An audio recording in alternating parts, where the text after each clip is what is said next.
បើសិនជាអ្នកអស់គ្នាឃើញរូបភាពបែបហ្នឹងនៅក្នុង TikTok ហើយចង់យកវាមកធ្វើជា wallpaper នៅក្នុងទូរស័ព្ទរបស់យើងប៉ុន្តែបើសិនជាយើងយកពី TikTok ផ្ទាល់វានឹងអាចនឹងជាប់ watermark ឲ្យត្រង់អញ្ចឹងតោះថ្ងៃហ្នឹងខ្ញុំនឹងប្រាប់ពីរបៀបយករូបបែបហ្នឹងដោយមិនជាប់ watermark អញ្ចឹងឥឡូវយើងចូលមកកាន់កម្មវិធី TikTok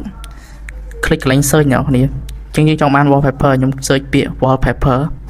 អញ្ចឹងខ្ញុំចង់បានរូបនេះខ្ញុំយកវីដេអូមួយនេះតើមកយើង click អូសយកកន្លែង copy link click យក copy link តើមកចូល Google Chrome search ពាក្យ Snaptic link នៅខាងលើគេហ្នឹងអ្នកនរគ្នាតើមកយើង paste link ដែលយើង copy ចេញពី TikTok ហ្នឹង click ប៊ូតុង download អូសមកក្រោមកន្លែង photo ដែលយើងចង់ download click download photo